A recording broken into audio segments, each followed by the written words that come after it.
chance to hear it, so let her tell it. People on the streets say Sabrina speaks. Tune into the show, she will let you know. Tell all your friends and family.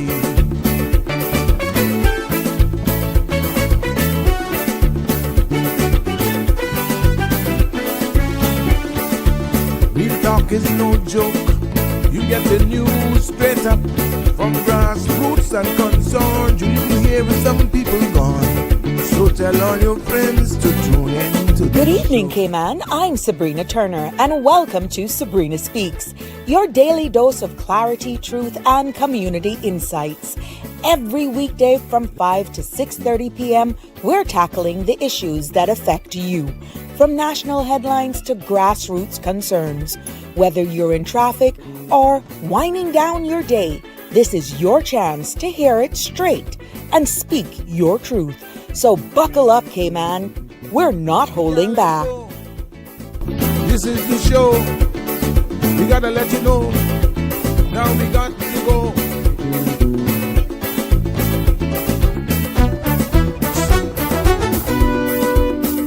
And now here's Sabrina.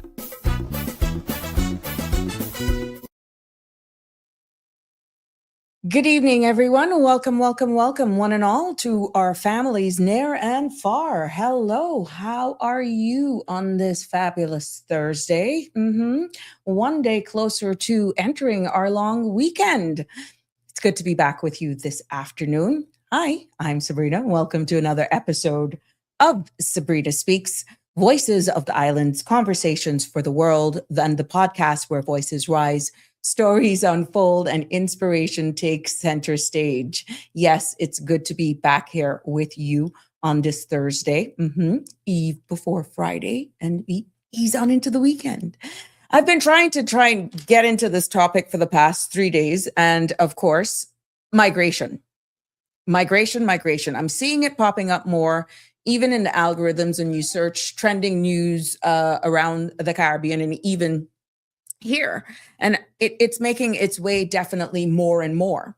But one thing is for certain, that everything aligns, is that it is inevitable. What is? Migration. But how we respond defines our future, to be very honest with you. And I'm hoping in this episode, and you're welcome to join in and weigh in on this episode of Sabrina Speaks. I want to share with you a little bit of history, because I think that's making more impact when you see where we're coming from. A little history on Cuban migration through Cayman, and talk a little bit about the rising cost of management and what we're seeing, regional shifts that could be bringing diverse nationalities to our shore. Now, we are saying Cuba because of what's happening with Venezuela. But what if there are other nationalities, hypothetically speaking, that find themselves on our shores? From international refugee law to Cayman Islands Constitution, from humanitarian duty to national security, I'm hoping that by any means, we would be able to kind of look into this, because we're seeing where it's happening in the UK as well. And this is something that's happening around the world. So my aim, hopefully, in this episode, with your help, is to blend civic truth with hard facts, challenging us to reflect on what it means to protect Caymanian identity. We're on our way with that, where immigration reform is concerned, while honoring, in this particular case for migration, honoring global obligations. Now, the content you're about to hear, including any discussions or opinions from myself, guests, and our participants, is intended solely for general informational and entertainment purposes. It's not a substitute for professional legal, medical, or financial advice. I encourage you to consult with a qualified professional for your specific concerns. Bridge Media Limited and all its affiliates disclaims all liability for any decisions or actions taken in reliance on the information presented. 345-936-8255. That's 345-936-8255 is the number to call to be a part of the discussion. And don't forget to like, follow, share, and subscribe. Tell a friend as well. Yes, it's Thursday. Thank you for all of you. I see you piling in. It's good to always have you all here. But let's get this bit of housekeeping out of the way. We're seeing where a high pressure system dominates the weather pattern over the Northwest Caribbean, resulting in moderate winds and seas today, now gradually decreasing tonight.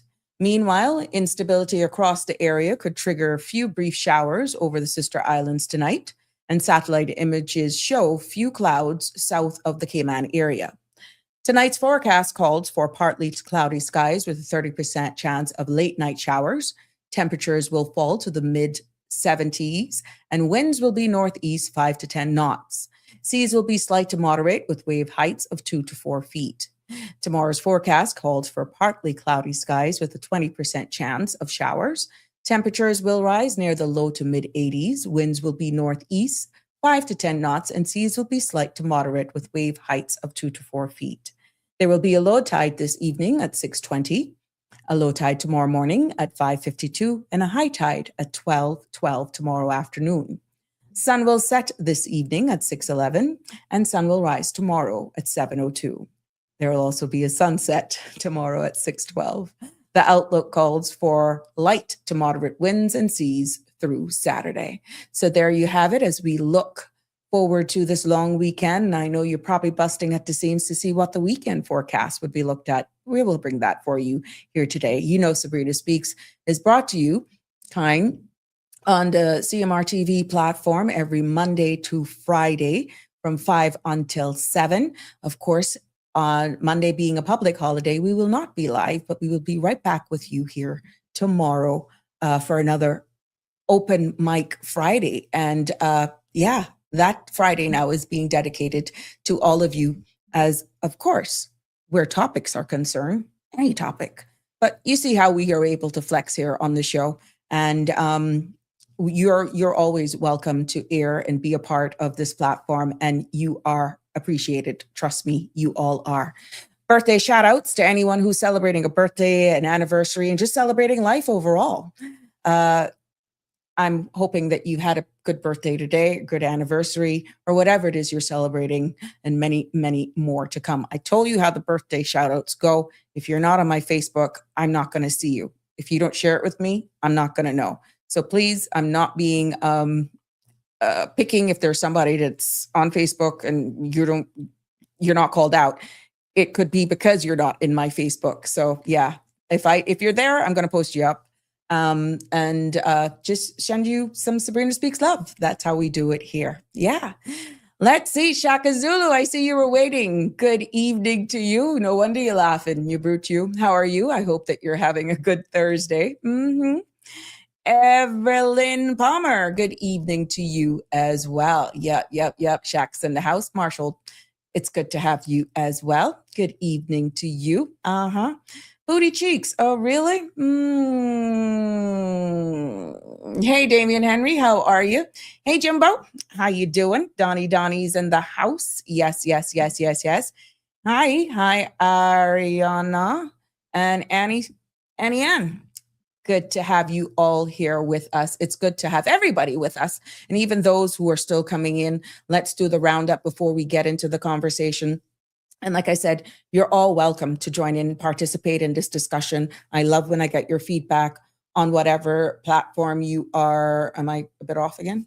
I'd like to get your feedback on the discussions. And I know a lot of you have been saying, where's Danny? Danny, they're missing you. Just in case you're hearing, they're missing you here on Sabrina Speaks.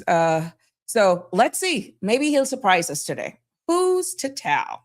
Let's get into approximately 2 minutes roundup at what's going on around the world, and definitely right here in the Caribbean region, the United States and the UK. We've been getting some top headlines, but I won't go in great detail with them. And if anything sparks off at you, by all means, feel free to comment and we can go there a little bit more. But just in case, here are the top headlines from the Cayman Islands, Caribbean, United States, and the United Kingdom that's making its trend across our social media platforms for today. Right here at home, we see again, and it's about our topic today, that the Cayman Islands government is preparing for a possible surge in Cuban migrants, with the National Security Council activating contingency plans amid regional instability. We're going to talk a little bit on that today. Also making headlines here in the Cayman Islands today, Premier Andre Ebanks led a caucus retreat to set the 2026 priorities, focusing on cost of living challenges and immigration reforms. Meanwhile, Leadership Cayman launched its 2026 cohort, bringing together 25 professionals for civic leadership training. Let's take a look at what's leading in the Caribbean region. We're seeing where Belize has activated a national task force to prepare for the annual sargassum season, aiming to protect tourism and coastal communities. Good for them in Belize. That's being proactive. Also in the region, we also see where an Inter-American Development Bank warns that external pressures are eroding the Caribbean middle class despite economic growth. And in the Bahamas, investigators suspect arson in a Grand Bahama house fire, while officials clarified employment status at Lucian Regional Renewal Holdings. So that's what's happening in the Caribbean region. Let's take it over to the United States. President Donald Trump has warned that another government shutdown is probably coming, with Congress facing a January 30th funding deadline. Yes, so there we have. And at Davos, Trump stepped back from earlier threats over Greenland, announcing instead of a framework deal on mineral rights and missile defense. Let's take it across the pond to the United Kingdom. We're seeing where Prince Harry testified in court, claiming a tabloid publisher Meghan's life misery. And Prime Minister Kirk Starmer faces pressure from Labour MPs over leasehold reform promises. Also, the House of Lords has backed a ban on social media for use for under 16s, a major move in youth protection. Yes, so the House of Lords is backing a ban on social media use for under 16s, which is a move in youth protection. And in foreign policy, Starmer met Denmark's prime minister to discuss Arctic security and NATO cooperation following Trump's Greenland deal claims. So there you have it. That's your global headlines roundup. And it Cayman preparing for migration pressures. We're also seeing the Caribbean tackling environmental and economic challenges, and the US facing political uncertainty, and definitely the UK debating youth protection and Arctic security. 345-936-8255 is the number to call to be a part of the discussion that we're talking about migration here. We've been trying to get at this topic for the past three days, and I'm hoping to get your feedback. That is always welcome. Good evening, Connie Bonnie. How are you? Did you see the joke last night where Jimbo said good night, Sabrina, and he sent a separate message, Connie, telling you good night as well? Of course, I did the LOL part because, yeah, I know how touchy you are, Connie Bonnie. This love triangle is something. Hey, Michelle, how are you doing? Good evening to you as well. And it's always good to have you here. And I love to see your comments. It's really, really good to be back with you on this Thursday.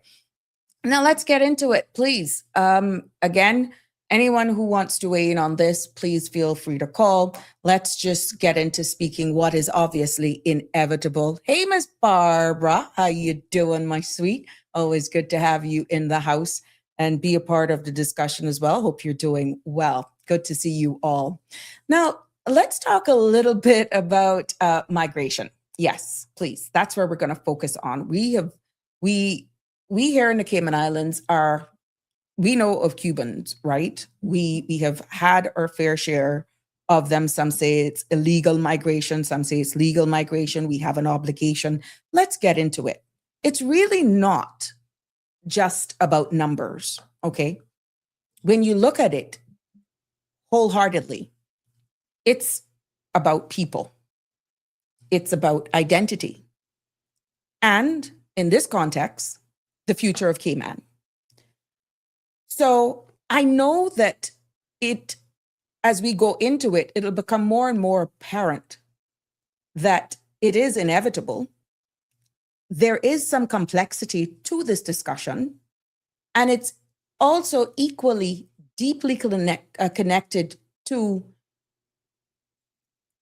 the truth, civic-wise, where migration, immigration laws, asylum on a whole, even national security, it plays into that. Okay? But as we all listen and prepare to participate, which this space without you is very lonely, so I invite you to participate. I want you to reflect a little bit on what does Cayman's responsibility in your view look like in this global moment? And how do we balance compassion, which we constantly have shown, with protection, and unity with preparedness for the inevitable? Let's take it back a little bit. For decades, Cuban migrants have passed through the Cayman Islands. But here's the truth. Most do not stay. They move on. And they move on, leaving little lasting, I would say, impact on our job market or even our culture, but lasting impact on the cost. Yet, we have seen over the years, managing these flows has definitely not been free. What my data, when I was looking back at information, between 2019 and 2021, I have found that the Cayman Islands spent nearly $3.85 million on Cuban migrants.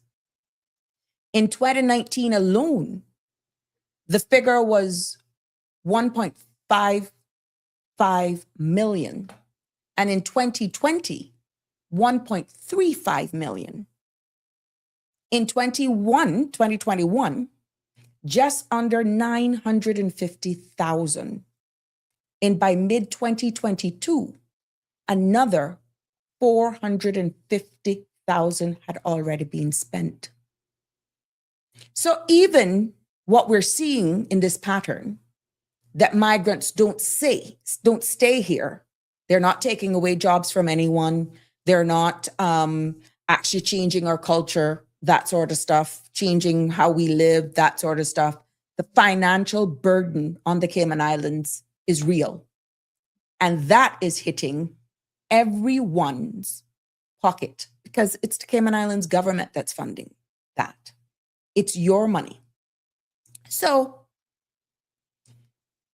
if Cayman is already spent millions, and I want you to think on this, managing these migrants who mostly leave anyway, in your opinion, how should we really prepare financially in future arrivals? Yeah. And that decision still remains uncertain. Because even though we're accustomed to a high influx of Cuban migrants reaching our shores, what if that nationality even change? We are seeing emerging regional shifts, and history is not destiny. I know that. But what we're seeing today is that regional small island states, just like ourselves, even though we haven't agreed to accept like the CARICOM jurisdictions, but what we're seeing is other jurisdictions in our region, they're agreeing to take deportees from the United States. Now, my friends, that's where the risks increase. And that changes the game. Cubans alone may not be the only migrants that we see in the future. And it may change because some may now wish to stay. Now, that in itself raises some questions. And the questions raise, how then do we prepare institutions and schools, healthcare, housing for more diverse possibility of a migrant population? And if you haven't thought of it before, if you're seeing what's happening in the region, I implore you to think of that now. Because even though, as I said, we're accustomed to the Cuban migrants coming in, using here almost as a touch point, what if that changes? What happens when migration is not transient, but then possibly becomes permanent? Yeah. What's your take on that? We see where we're struggling as well. We're hearing the cry for immigration reform that pretty much protects who we are as generational Caymanians. We're seeing the traffic increase. We're seeing our schools. We're seeing even what we're seeing in accessible to housing and all that sort of stuff is because of the growing demand of population. Now, this is another layer that could be a reality. How are we preparing for this? Have you thought about this as an everyday citizen? Have you thought about it? Does the fact that Cubans in itself historically leave, mean Cayman has avoided even culture and labor market pressures? Or have we simply delayed facing them? Because what happens when one doesn't want to go anywhere and they go through the political asylum process and they actually get through? What happens? 345-936-8255 is the number to call in live. 345-936-8255. Now, we look at international laws as well. And I'm deliberately dropping these questions because I'm hoping I could spark some discussion from you. You just had a power surge. Spark some discussion from you and to get your feedback. Okay? But these are real questions that we should, as everyday citizens, policymakers, and leaders, which we know our leaders are publicly actually preparing. And I'm happy that that was a part of the headlines. 345-936-8255 is the number to call in should you wish to be part of this discussion. When we look at international law, migration is not just local. There we go.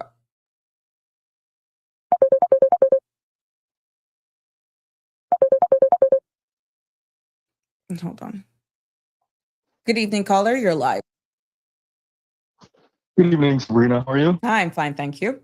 What's on your mind? I'm doing. Well, in regards to immigration, I'm just trying to. I kind of like cut out a bit. What was the prior question that you had mentioned? In regards to immigration itself? Yes. Whether or not we're prepared for this, should the structure change, the dynamics change, and people wanting to stay versus those, we've had it in the past where they would arrive, but then they would leave as the Cubans. What if that changes? Yeah.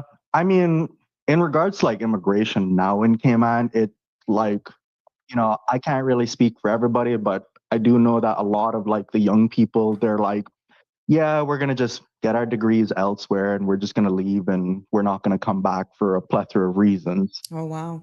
So yeah, I mean, I don't want to dox myself or anything, but like,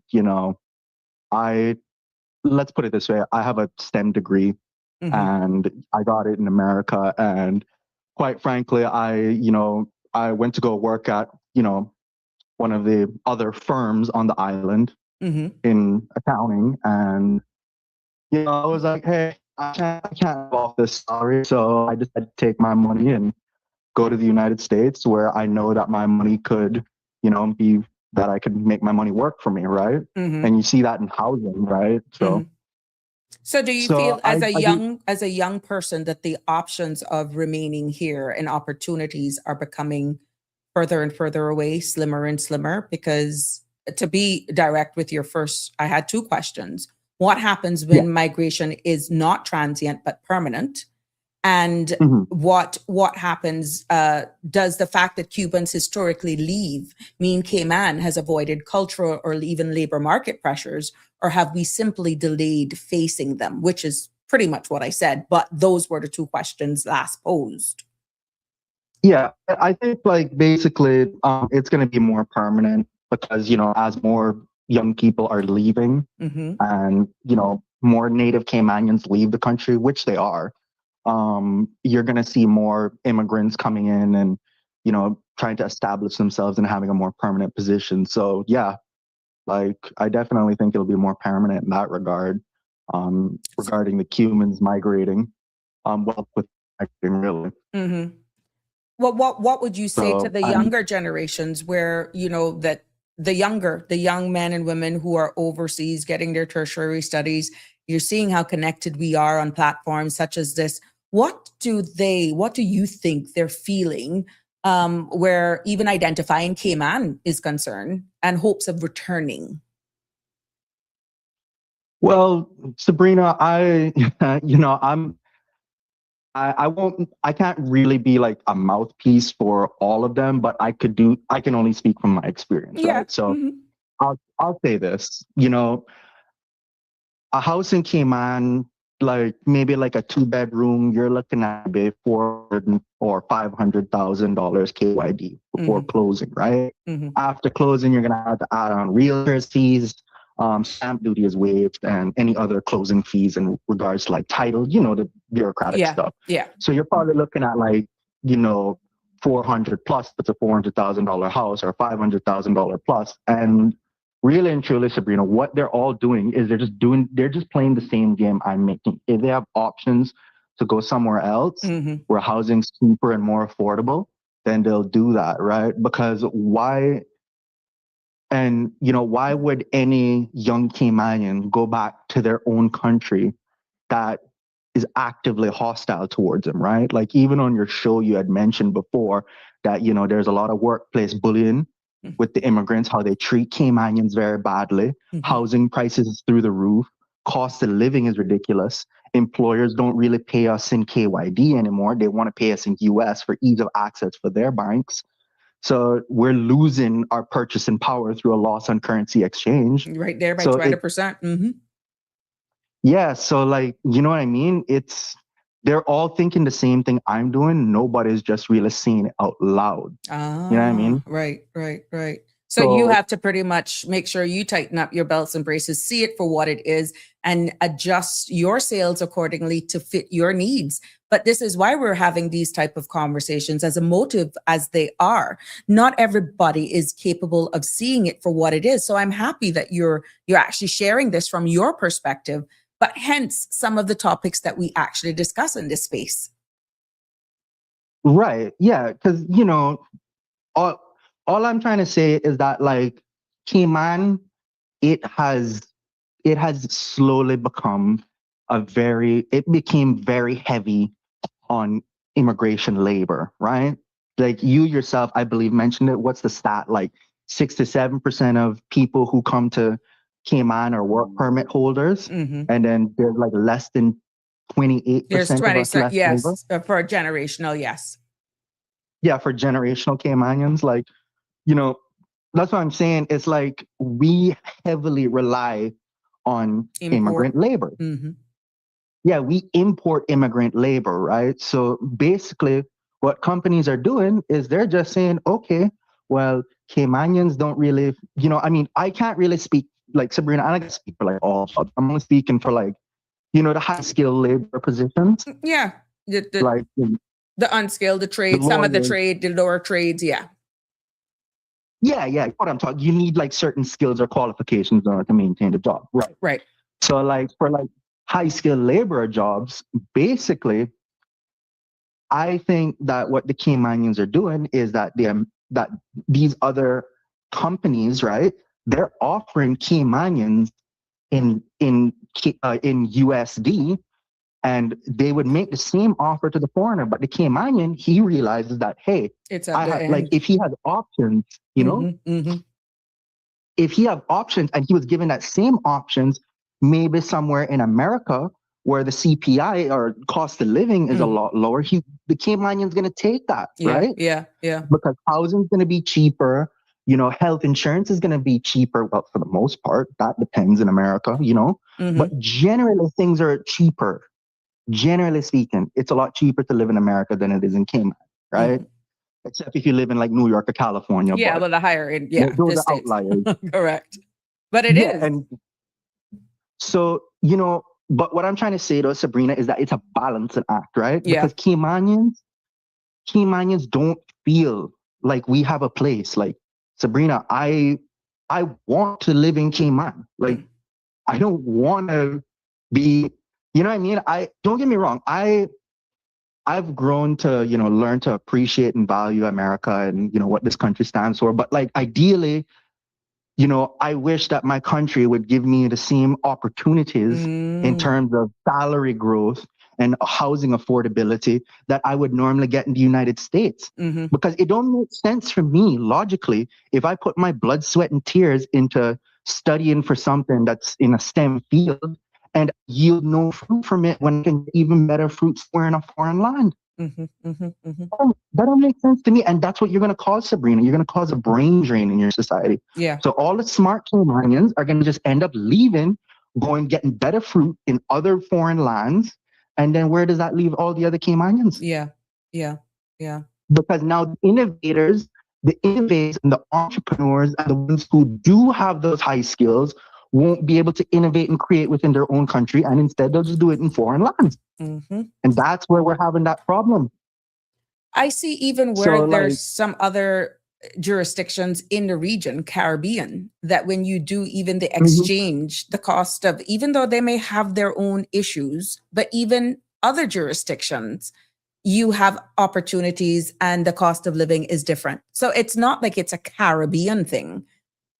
No, it's not a Caribbean thing. No, it's not. So it is a balancing act. And as you can see, when I read the global headlines, that our premier was into a retreat, and that is what they were actually looking at: immigration reform and cost of living. So it looks as though their hands are on the pulse and trying to address this. But will it be enough, or how quickly could we turn this sail around so that young persons like yourselves and all of those who are seeing it almost as a fading wish will actually says, wow, there's a light at the tunnel, you know? So it appears as though they're trying to do it, but it's not an easy fix. No, and nor, like, Sabrina, we, you know, I can't, like I said, I'm not a spokesperson for like, all young people. Understood. We're just having this conversation. You're not speaking for everyone. Yeah. I'm not really speaking for everybody, but like, I do understand that, you know, me as a young individual myself, I do know that laws take time to, you know, be implemented, and then reform has to happen over years. Like, honestly, Sabrina, I'm really glad to see that those reformations are happening now, because when I was in Cayman in 2018, 2019, none of that was really happening, you know? So yes, like, that's one thing I would say I'm very proud of my country about, is that we're still making that pebble we're still putting our foot in the right direction. Right. And we're trying to improve systems, and we're trying to get our reforms into place. And, you know, I think these are good things, you know? It just takes a matter of time. Like, it'll take time for it to implement and trickle down, if that makes sense. Right. But at least what you're saying, what I'm getting from this, is that there's no longer talk. We're seeing action. And we can't just talk about it. And even if there's unintended consequences, you're hoping that they can act swiftly enough so that the damage does not continue and that it can be eventually repaired. But the aim is really to not make the next generation, and for those growing older, that we have our dignity, that we see it where it's not just a far reach. We were speaking yesterday, I don't know if you were on yesterday, about pension and medical insurance. And we're seeing where some of our persons are not seeing it able to retire here as Caymanians because I of the believe cost of medical insurance in itself. And even the payouts. And oh, for the record, for those persons who tuned in yesterday, I did get confirmation from my family member. It wasn't a payout. Apparently, the pension provider that they were with offered them yearly payouts. So that family member opted to get a payout per year until it's done. So, caller, not to digress, but I just had to clear that up because, they were saying, oh, they wanted more parallel. There's a disparity between the government pension reform and pensions and the private sector pensions. And I know a family member who had reached that retirement age, but what I understood is that they got a lump sum. No, they do, but they chose the annual payout, not the monthly. You see what I'm saying? So to me, in my head, not understanding, but people kept saying, no, there is no lump sum. They were right. And, but what we're seeing now, that once you are with the statutory authorities, once you're working in the private sector, if you're not working for government, that once you reach that retirement age, at the rate things are going now, persons are saying, we're going to all end up on DFA. Because the cost of living, if you still have a mortgage, you're either going to choose between your mortgage, your light, your food, and it's your quality of life has significantly changed. But that in itself, caller, nationally, the cost that it will be for this country is not sustainable if that continues to build. Well, what's going to end up happening, and you already see it a lot more now than you did at least 5 or 10 years ago, right? Because, inflation. But what I would say though is that, you're going to, like Cayman, and I don't mean to sound very dystopian or I don't want to be like a doomer when I say this, if you try and get my drift here, but like the way how I see the Caymanian economy going is that there's going to be certain groups of individuals who've already laid the foundation, and they will be very, very wealthy, right? And wealth will be concentrated at the very top almost. And then everybody else is going to be almost like at the bottom, either, making a menial salary or, there's not going to be much room for them to make money. That's just how I see the country ending up, because remember, Sabrina, like, you have institutional investors that can buy land in Cayman. You understand? So even if I do, like, assuming that inflation doesn't move my money or reduce the value of my money, let's say, I'll give you a prime example, right? And here's how bad it is, in my opinion. You have, like, let's say you save up for a $500,000 house, right? I think you need to put like 20%, or is it 10% in Cayman? It all depends. Sometimes it's 5%. It all depends. Sometimes the bank will even give you 100% financing based on the value, your debt service ratio, your age. But let's do it at 10% just for the conversation. 5 to 10%. We say, okay, so you save up like, let's say $50,000 and you won't buy this $500,000 house, right? There's two problems now, right? The first problem is that what is the average salary in Cayman, right? That's the first problem. You have to save up $50,000. I don't believe, in my God's honest opinion, that the average Caymanian is making over 6 figures. You understand? I think they're making between like 59 to 63,000 KYD, right? And all I'm saying is that, okay, so like they save up a house and it takes them 3 years to save up that house. Okay, 3 years passed. That house has now gone up to 550,000. You see what I'm trying to say? That's the first problem, right? Inflation is increasing the value of the house, shifting the goalpost and reducing the value of your money, right? So it's shifting the goalpost. That's number one problem. Number two problem is that you have institutional investors. The institutional investors will come in and they will look at the first time Cayman, they will literally laugh. Like, they're not going to laugh directly at you. You and I both know this, Sabrina, but they're going to smile. They're going to smile and say, oh, your little $50,000? That's cute. Here's $600,000 all cash up front. no questions, no inspection. Let's Automatically close and kick buy you that out house. of it. And that's a cash offer. Who wouldn't want to go for that? Exactly my point, Sabrina. Mm-hmm. So now you got people coming in from like, Austria, Germany, Switzerland, all in places. They're coming in and they're just buying houses outright cash. And then they're probably going to end up either turning them into rental units or commercial buildings. That's where the land banking and property banking conversation comes in, that I know was widely spoken about as well. And I don't know if that's one of the things. We spoke about affordable housing, access to affordable housing here for our Caymanians, but the overarching conversation, and even Mr. Roy Bodden spoke about this into his book, I recall, that these are things that have been harped on decades and decades before, and now it's coming home to roost. And here you are now speaking of it. At what point do we draw the line, understanding then that financial services, tourism, and in this case, monies that we make from planning and sale of property is in our economy to keep us going? Where do you draw the line is the big question to ask. That's the national Absolutely. question. Where do you draw the line? And honestly, Sabrina, I think, in my humble opinion, they need to start drawing that line as soon as possible, because here's the thing. Cayman is not America. Will you agree with me on that? I agree, but we have definitely taken on those characteristics. We're even speaking as though we're independent, and we're not. So I feel, based on, and I've said it here a number of times on the show, caller, we speak as though we're independent.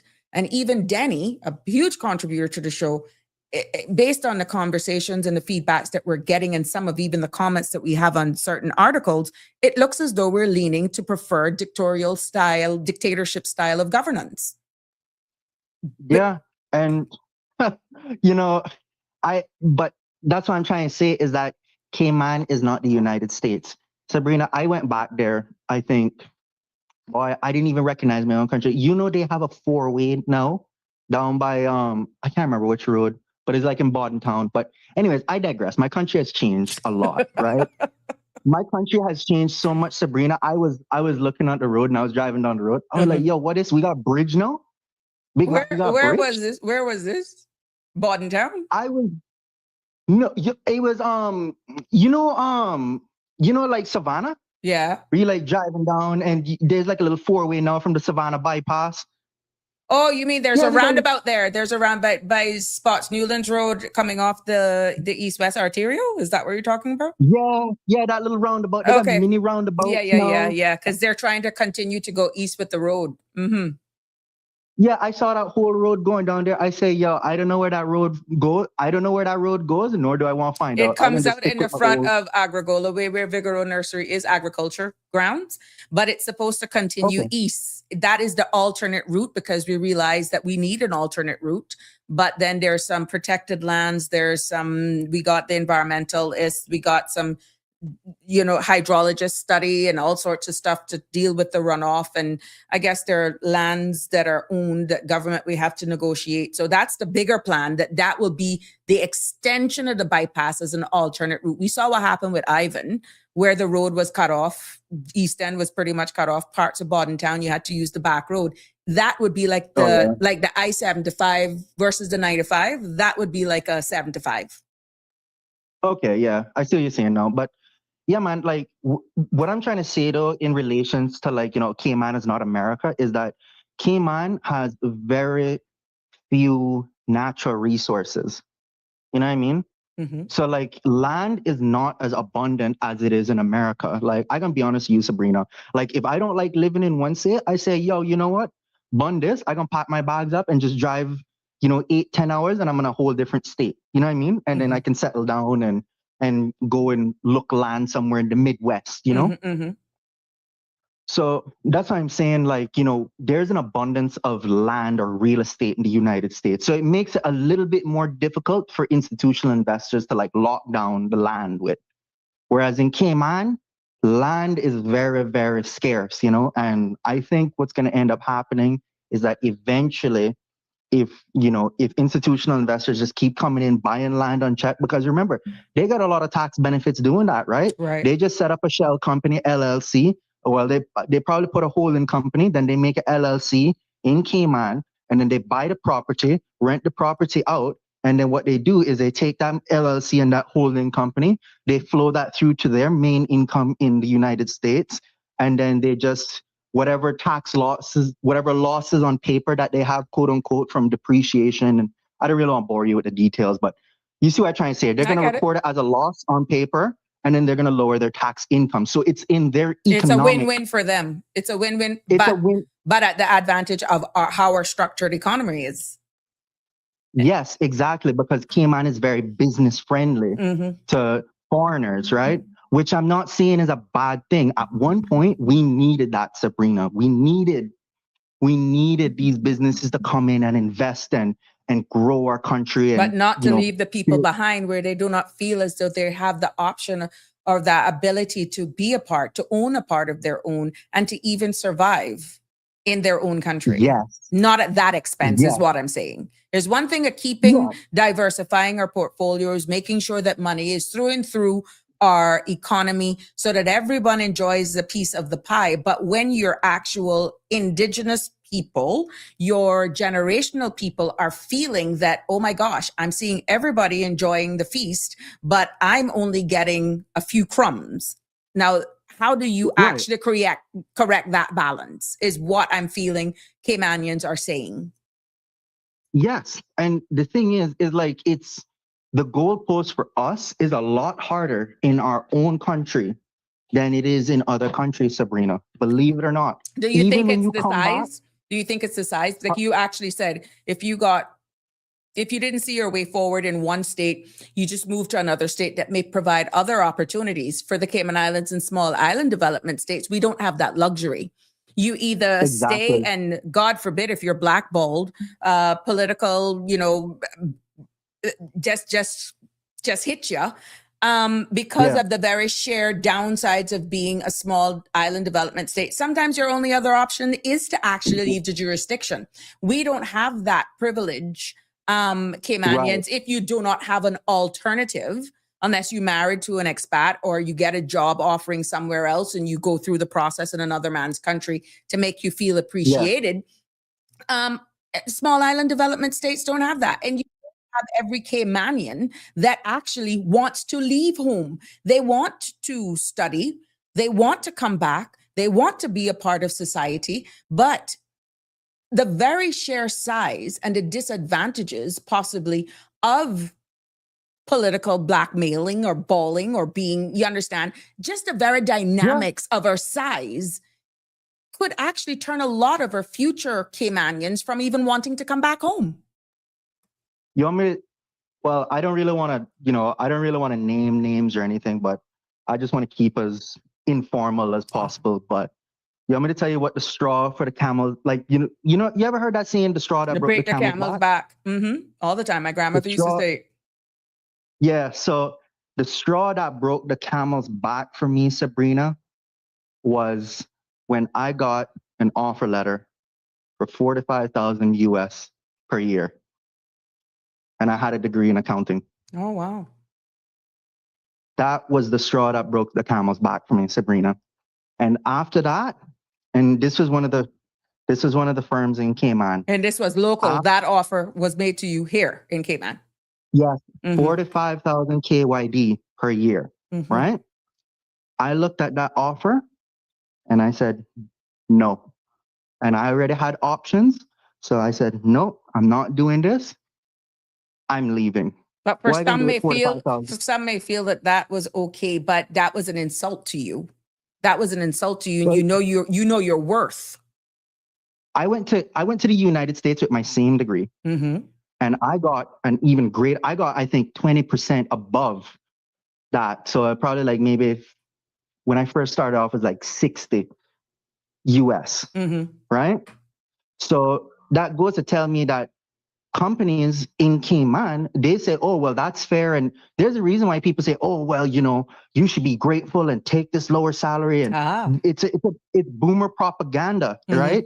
It's boomer propaganda. It's old people who have already established themselves, whether it be Caymanian, German, or whatever, they will come in and they'll say, oh, well, I made that money when I was starting, so you need to make that money when you're starting. But Sabrina, they don't understand the concept of inflation. When you bring up how much they bought their house 20 years from now, they don't want to talk about that, Sabrina, because then they realize, oh, wow, I had greater purchasing power than what the millennials and Gen Zs have now. Gen Zs have in the United States 80% less purchasing power than the boomers did when they were their age, Sabrina. Like my that's age. why Yeah. Yeah. But That's why I'm saying that. There's a question for you. If all the young Caymanians leave, how does that help fix the issues in Cayman? That's what I was going to ask as well, to be honest. Somebody has to stay and fight. Yes. And what I'm saying, Sabrina, is that it's not going to help Cayman as a whole. Okay. It's actually going to do the opposite. And that is the problem, Sabrina. I'm living proof of this. And there's other Caymanians out there in the world that don't really want to say much and want to keep to themselves and stay out of it, But they're also living proof of that. I'm almost positive that, like, last time I read, there were, like, I think it was in the Cayman comes, but I can't remember. But there was a doctor in Canada, and he was a Caymanian, and he's living in Canada.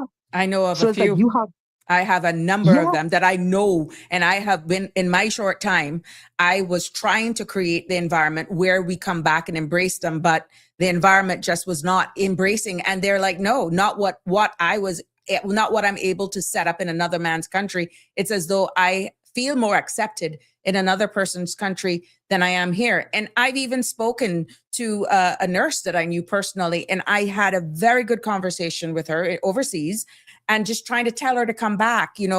Of course, I couldn't get involved in the employment side of things, but I let them know from the ministerial perspective what I wanted to put in place so it would make the environment more conducive. And, unfortunately, well, of course, you saw the results. But now to hear this from yourselves, yes, at the end of the day, we need to, it's sad that we are having this conversation and we see our numbers of generational Caymanians, but I'm not going to say all hope is lost. I am hoping that more and more we will have the comfort, because you said it more than once in this discussion. That is why they stick to themselves. They don't say anything. That is what I'm trying to break. Because the more silent we take or become, the more the strongholds are filled by the very same egos and personalities that is creating these environments, that is stopping you, that is making another jurisdiction look more attractive than your very own. And I know it takes a lot of guts. And I thank you for calling. It takes a lot of guts. You think it's easy for me to do this? It's not. Oh, no, absolutely it's not. I have a target on my back, as a matter of fact, in my forehead. I do. Yeah. But somebody got to do it. Hence, I've elevated talk. And I thank you for breaking the mold. And I thank you for calling in. Yeah. I mean, honestly, though, like, Sabrina, like, anybody in, like, that says, oh, Caymanians aren't smart and that we're stupid savages or whatever they want to call us, they say, oh, we're lazy and all this. That's not true. That's not true. You understand? Because I'm going to tell you one thing for a fact. I ever come down to Cayman, I will tell you that I'm very, very educated. I'm very qualified to do what I do. You understand? That's not the issue, right? That we're having in Cayman. The issue that we're having in Cayman is that we are being set up to fail we're set up to fail on an economic level, on a work level, on a social level. Like, we're being isolated, right? And ostracized. How did you come to that conclusion? There's a reason why I asked you that conversation, that question. How did you come to that conversation, to that decision? Well, for the economic part, I looked at Sariba, right? If you look at houses, right? Oh, hold on. Sorry, 1 second. If you look at, like, houses, from like 10 or 15 years ago, like, if you go and ask any other old person, how much did you buy your first house for? They say, oh, I bought my first house for, $75,000. I bought my first house for 120. I just did the math. I just looked at the numbers and I said, wow, the rate of inflation, right? The way how houses were priced at 20 years ago to where they're at now, like, it makes it virtually impossible. And then if you look at the average salaries, like I see that housing is under attack in Cayman. Groceries are under attack in Cayman. Like anybody who keeps up and tracks prices will tell you that inflation has skyrocketed in Cayman. That's my number one thing where I say that we feel isolated, because then we can only buy certain few resources, because like I said before, if all the smart Caymanians leave and all the innovators and the creators and the entrepreneurs leaves, it leaves the low-skilled laborers. Yes. So now, Sabrina, you have low-skilled labor Caymanians who don't necessarily have the access or opportunities for education, right? Because of, you know, I hate to say it, generational poverty. They're fighting the grind to keep the lights on and can't even elevate themselves because there is no bandwidth to do it. They're just fighting to keep the lights on. Absolutely. So, you know, it's very difficult. And Sabrina, it is very, very difficult to go to school at night while working in the day and potentially taking care of a family and studying and passing, right? It's very, very difficult to juggle 3 hats at once. So that's the first part that I'm saying, right? The second part is that, you know, when I see it socially, we've already talked about this before, Sabrina, workplace bullying, right? They look at us Caymanians as second-class citizens. They don't care about us. They would actually, it would be in their best interest to lowball us and say, oh, well, I made that when I was in 2001. And I'm like, yeah, that's 2001. This is 26. You can't give me the same salary that you did in 2021 and 2026. That's not how markets work, right? And then they say, oh, see, these Caymanians are lazy because I gave them a job and they rejected. Like, that's how they behave, Sabrina. And then they take those rejections, they go to the labor board and say, see, look, I provided a Caymanian with this job. He just didn't want to take it because he didn't want to work. And they gaslight us, Sabrina. That's what they do in our own country. It's corporate gaslighting, and they know they can get away with this too, because here's a fun fact. Certain degrees or certain fields or industries that you work in, they're all oligopoly. They all are separate monopolies, and they talk to one another. So if you make one mad, the other one's going to realize, and then they'll just blackball you out of the industry. That's really what's going to happen. In your opinion, do you have any idea what percentage of young Caymanians are investing early in life? Like, I mean, obviously you got your head on your shoulder. You've looked at your own situation. You've made the decision. You were going to know your value, and you made the decision to migrate someplace else and really know your worth. But do you have any idea of what a percentage would be like for young Caymanians who invest early in life, be it here or even overseas? How many even think about that? Well, honestly, Sabrina, I was also curious about that, because there's a book I read a while back. It's called The Richest Man in Babylon, right? And one of the rules that they said was pay yourself first and then pay the king, right? So I've noticed, and I can't really give you a set number or anything, but I can tell you based on conversations that I've had with other Caymanians as well as other Americans. And the conclusion that I come up to right now, Sabrina, is that people are not saving for retirement. People don't have like $1,000 in an emergency fund. They don't have it's very difficult. Yeah, they don't have funds saved up in the event that something happens to them, right? If they run into like a $3,000 emergency, they got to go take out a loan from the bank or use a credit card. The caller said that yesterday. People are one medical crisis away from being bankrupt or pretty much out of a house. And we have a lot of people that are not even paycheck to paycheck, because some of them have to go and get a loan or till payday or salary advance. And one may say, well, if you can't pay 1 month, how are you going to pay the next? But that is just a reality. And I mean, even yesterday, a caller shared that, you know, with their sibling, if they don't actually fill the gap sometimes and they're making a decent salary, because I did Google, thanks to Uncle Google, the average salary here in Cayman is approximately $3,224 to $4,000 a month. $3,000 to $4,000, 30. Yeah, that's like $38.89 US average to $4,000 US a month. So that's the average salary, thanks to Uncle Google, that we have here. And when the caller yesterday was reminiscing, you know, that she thankfully was one of the early ones who was able to have income for oneself by building apartments.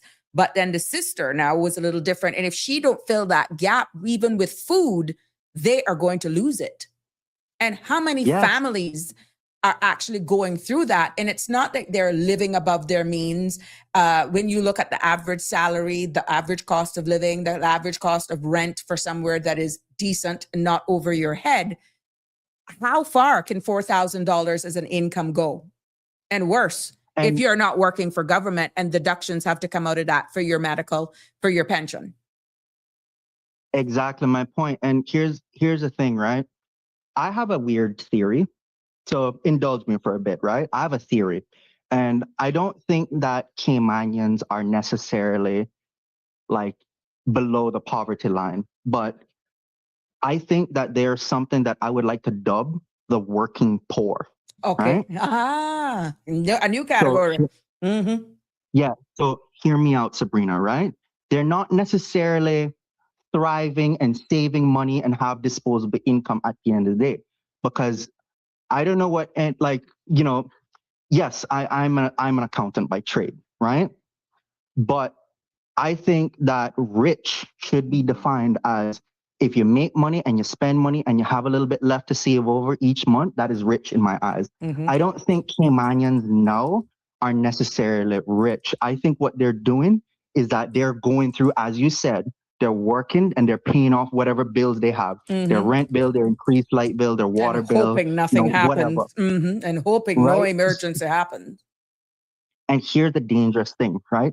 Especially with companies like CUC and the Water Authority and them places, right? If the price goes up for their services, because I'm almost positive that their prices fluctuate based on seasons. If it's really hot, light bill gone up. Mm-hmm. Mm-hmm. So my theory is that I think what's happening in Cayman is that wages are stagnant while everything else is going up in value. Because what employers are doing now is they're just saying, oh, here's a little 2%, if you're lucky, a 2% or 3% cost of living adjustment, but they're stagnating in their career path, right? Mm-hmm. Because they're stuck, they're pigeonholed. And eventually, you and I both know that there are certain jobs that employers will not pay you a dime more for. There's a salary band, It's true. Because of what the expertise or the qualifications need to do a job. You're stuck there. Yeah, you are capped at a certain salary. So my thing is like, if you go through, right, and you're working and you're barely making money and you get locked into the salary band max threshold, Mm-hmm. any market fluctuations or market adjustment increases on goods or services will eventually force people to end up using their credit cards. Mm-hmm. Mm-hmm. And you don't want to be in a situation, and trust me, Sabrina, it's a very tough position to be in when you have to use your credit card to buy groceries. Yeah. You understand? You know what those interest rates are if you can't pay that off in full the end of the month, and it keeps skyrocketing and mounting and mounting and mounting and mounting. Yeah, it's a form of economic slavery. Mm-hmm. I don't listen, another hot take, and I talk to my brethren about this all the time who live in Cayman. I said, yo, listen, bro, slavery didn't vanish. We just replaced it with loans. And that's how people survived. That's how people survive. And it's tricky, as you rightfully say, because you can get into this spiral that once you can't pay 1 month, how you gonna pay 2 and 3? Okay. Right. And like what you said if you have to find yourself using your credit card to purchase your groceries because your salary just didn't go the distance, you're already in problems. And worse, if that credit card had a previous balance. Right. And then you haven't paid it off. Now you're paying like average. I think one of the credit cards we have is kind of funny, but if you don't pay off the full balance by X amount, you got to pay 27% interest. Mm-hmm. I thank God I'm put in a position where, I can pay off my credit cards, but I would not want to be paying 27% interest on a $3,000 outstanding balance. That's all I'm going to say. You know what I mean? That's tough. But I'm happy that you're one in the industry. You understand it. And this is why I'm so happy that you're actually here talking.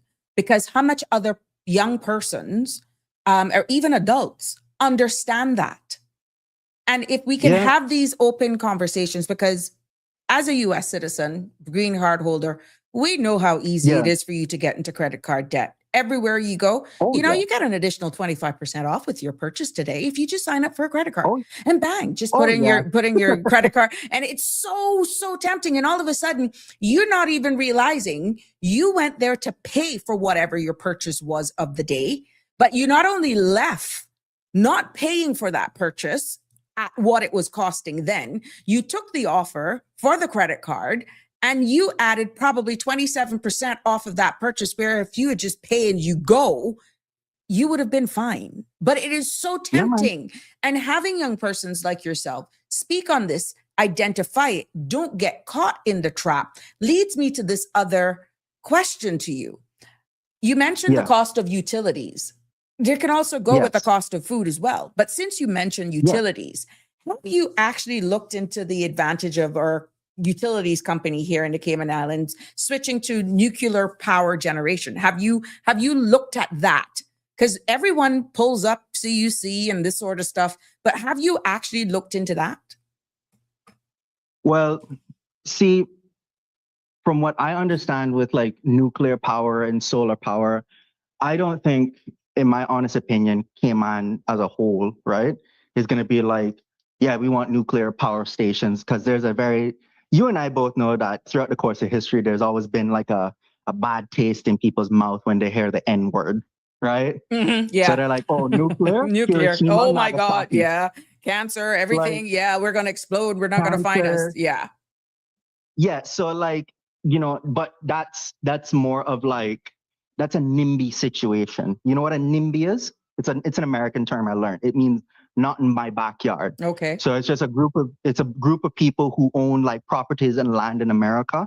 And whenever the government tries to impose like, new ways to help improve the infrastructure, these people come out and legislate against them and say no. Mm-hmm. I think Cayman is full of NIMBYs and zoning laws, right? Mm-hmm. Mm-hmm. So they only have certain areas that are zoned for like residential or whatever. So like, in my honest opinion, like when it comes to like solar panels, well, nuclear, I really, really think that you're gonna have an uphill battle when it comes to like property owners, because you probably got people who own these properties that are gonna go to the government and actively fight against that, especially if they got a nuclear power plant next to their house in Bodden Town. You know what I mean? No, but I mean, looking at, people are saying that the cost of electricity, it's just too much through the roof.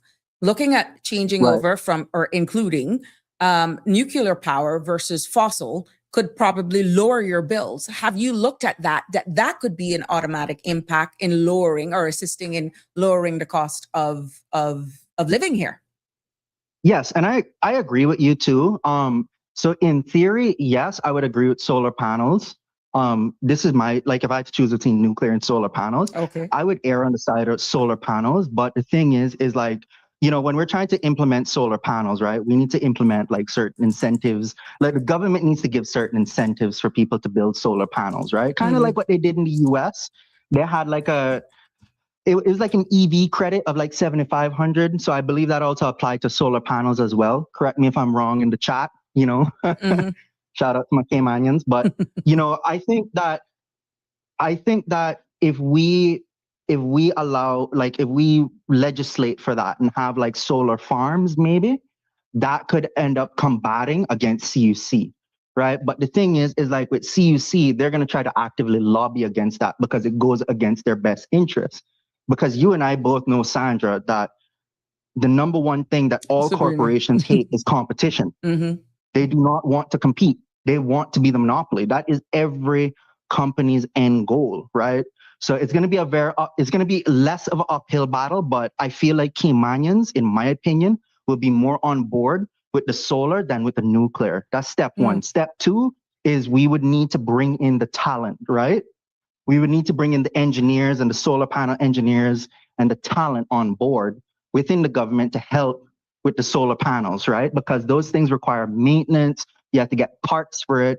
And, there's a lot of semiconductor chips that go in there as well. And, you and I both know that the United States right now and China, they're not really best friends, and it's turned into a giant tariff war. Mhm. Not trying to get political, but these are natural resources that we would need to acquire. So it would make it a little bit more challenging to get those But things. I wasn't really talking about like government doing one. It was just whoever or CUC in it talking about, but by them choosing to go nuclear, in helping lower the cost of utilities. I wasn't actually asking the question from the perspective of government doing it, because I'm quite sure persons will say, what will happen when that happens? Everything government, it's a blanket statement. Everything government touches, it never usually work out, maybe private-public partnership. But the core question was everyone saying, okay, CUC has established themselves here. There are joint agreements. They're providing our only electricity source here. What if they wanted to incorporate that type of material in order to lower the cost, is where that was coming from, not for government. Oh, not the government. Because I was thinking more like government, private, CUC. you know what I mean? No, just to help lower their costs, their overhead, because they are a business. They do have their overheads. You understand? Introducing these different types, getting rid of fossil and going nuclear, that was where the question was derived. Okay, all right, no problem. I understand where the question is now. So like in regards to like CUC implemented that, and if they want to if they decide, hey, we should go to, we could go to solar and it'll lower overhead, in the next like 5-10 years, then absolutely. And another thing that I think the government should do is give them incentives to do that, right? Because it'll benefit Cayman, in my opinion, across the board. Because we all use electricity. Yeah, absolutely. And the thing is, Sabrina, is that you and I both know that the first like year or 2 years, the solar panel thing is not really going to be generating money because of all the implementation and logistics that go behind it. Yeah. But within year 3, 4, and 5, there will be positive ROI, in my opinion. I mean, that's rate of return, like an investment. Yeah. Sorry, it's your rate of return. Yeah. I just making sure people follow the conversation.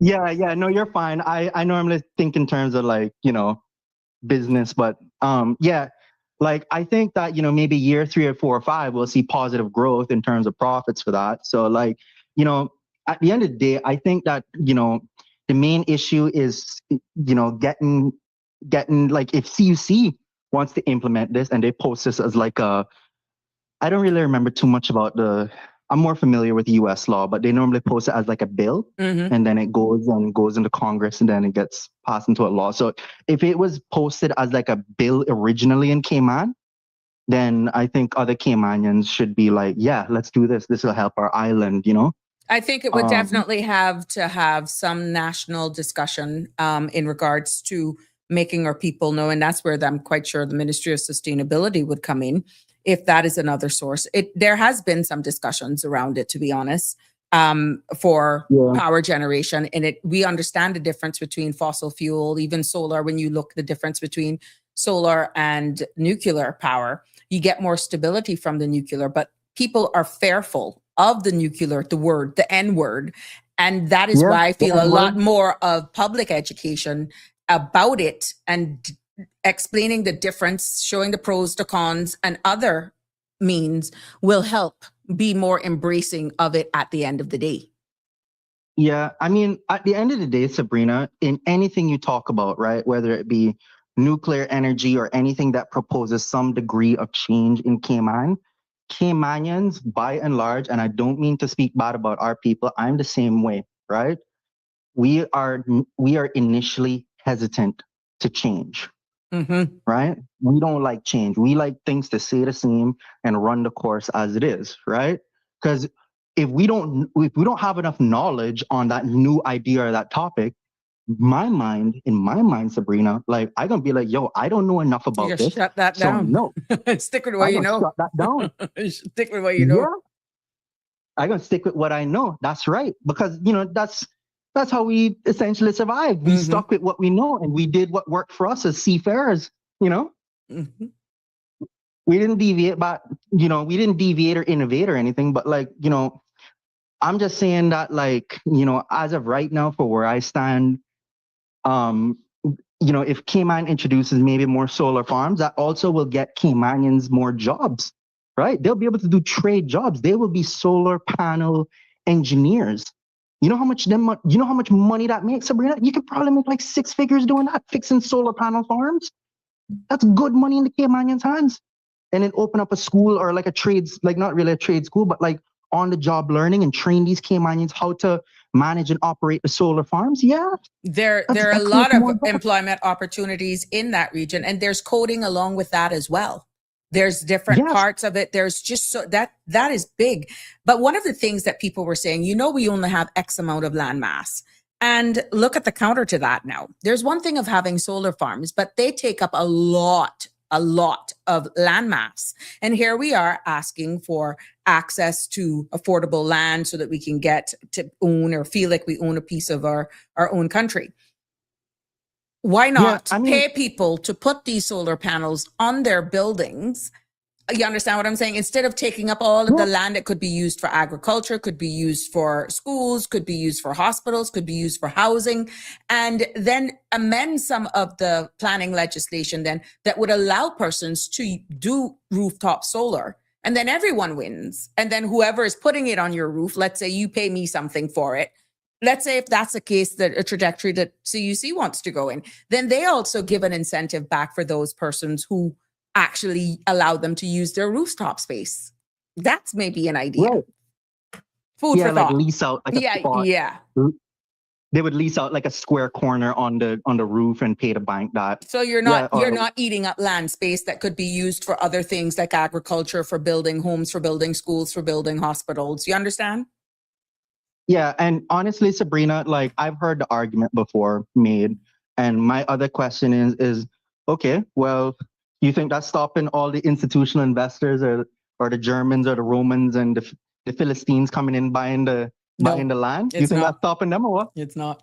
Like, that's what I'm saying. It's like, we say as a population, oh, well, we have limited resources, but we're willing to give away our resources to people that don't even live there. Mm-hmm. Mm-hmm. So it's like, to me, like, it don't make sense to me in my brain. Like the math, not really math with me on that one, but honestly, like, I think, a couple of steps in my opinion is that we need to start off with education, right? Because I do not believe, I don't believe that, I think we need to focus mostly on education. That's just my main concern. Like, we need to get like proper accredited universities and at least try to create some sort of incentive for Caymanians to have some sort of flexibilities. Maybe, I don't know, but I see education being a big issue because most of the times, most young people, we just end up leaving. We go to foreign lands, we get our degrees. And then when we come back, we get spit in the face and we're like, all right, cool. Well, Bundis, I can just stay in Canada. Well, it sounds like that's a culture shift in the employment environment. And we have spoken about that 1-2 times here as well. It is a culture shift that has to change. And it's almost, and I have heard Caymanians say it on this platform and others, that a disadvantage, which is probably why you were lowballed, because they saw your nationality as being Caymanian. And that is not fair either. How do you stand up to say, look, pay me what I'm valued? Right. And for me, like, an action that I took was, instead of like, it sounds bad to say it, but like, if I know the grass is greener on the other side, I have a duty, like I have a family, you know what I mean? So like, I gotta do what's in the best interest of my family and go and get where bread is abundant. You know what I mean? Mm-hmm. So it's not like oh, you're a traitor, you should have stayed and fought. And like, for me, I just saw an opportunity and I took it, right? Mm-hmm. And believe it or not, a lot of institutional investors, they're thinking the same way I thought. They saw an opportunity. They see people willingly give up land to them, so they're just taking it. And what would you say to those? We allow it. What would you say to those persons who may be not theoretically savvy, but they are darn good at their hands? And I'm just not talking about, not that I'm putting down the construction industry, not that I'm putting down even hospitality by any means, but you just have those that are not savvy enough for the theoretical side, but you can't touch them when it comes to practical. And they may not necessarily be able to go to the Harvards, but you can mess with them when they find a trade and continuously elevate themselves. Everyone learns differently. What's your take on that one? So Since you need my a degree take for is that, everything nowadays. oh yeah, absolutely. We live in a society that is one giant, massive appeal to authority, right? Some people get degrees just for the sake of having degrees to say to other people who don't have degrees, I have a degree, therefore I'm smarter than you. That's not true, Sabrina. I have met many, there are many, even in Cayman, there's many brilliant accountants that don't necessarily have the CPA license or the degrees or the licenses or certifications. But I can tell you one thing, they are darn good at what they do. You know what I mean? Mm-hmm. Like they are smart, you understand? So like I don't really take into the whole appeal to authority thing. My degree, how I look at it, is just a useless piece of paper that gets me from point A to point B. It's like shoes, you understand? Right. um Regarding, you know, other trades and everything, everybody, I believe that everybody is intelligent in their own unique area, right? Thank you. Nobody is considered stupid, right? Because here's the thing, those seamen down at Georgetown, I have respect for them old heads that sit out there that chop their fish and smoke their Benson and Hedges. You hear what I tell you? I Because haven't heard that in a while. yeah, I will tell you, I have the utmost respect. I remember one time I was walking downtown and I was going up to Cas Noise, say, good morning, sir. How you doing? You catch anything? They're like, yeah, but we got some snapper. I'm like, all right, cool. Wanna do your thing, But those men have skills. They go out and they stay out for long periods of time. They know the island. They know the spots where the fish are most abundant. That is a skill, Sabrina. Everybody in Cayman has unique skills. And what I'm trying to say is that, like, I don't think that one skill is necessarily better than another skill. You can't compare apples and oranges. You understand? Right. You have a skill, Sabrina. You have the ability to speak to a group of people. You have a platform and you know how to engage people. That is a skill. I have a skill. All I do is just report, record, and analyze transactions. That's my skill, But I think that, if I were to give my piece of advice to the other people now in Cayman, one little bit of advice I would say is, if you have the ability to put money away, put a little bit of money away, and don't think, oh, I'm only putting $50 away. This doesn't matter. I'm just gonna, no, every penny makes a dollar and every dollar makes a $10 bill. You understand? It will grow over a period of time. My thing is like, I would put my money away in like a rainy day fund or a credit union and try to save up to at least have 3 to 6 months worth of expenses in the event that my employer decides to do some borderline racist behavior to me. I can just say, you know what? F you, I quit. And then just leave, You need to have that like a buffer. safety net. Yeah, you need to have a buffer. That's the number one thing I'd recommend. My number two thing I would recommend is that, and this is only if, right? This is a huge if statement because there's quite a bit of people who can't really afford to do this, right? But if you have the ability to save up, if you have a little bit of disposable income, I would also start looking into retirement, right? You can't be relying on, pensions and government benefits and all these things because eventually that's going to run out too, right? So you need to be able to put money away for yourself for your retirement, and that's that. And then, and I guess number three is like try to save up, but you got to split your money, and everybody's financial situation is different. So I can't really give a one size fits all. Yeah. But what I'm hearing from all of this is sacrifice and discipline. Sacrifice and discipline. And it's tough. It's tough, Sabrina, because we in Cayman, like we as Caymanians, we are, believe it or not, we're very disciplined individuals. We're very focused and disciplined individuals. The only problem that's only happened recently in the course of a year is American influence. Interesting.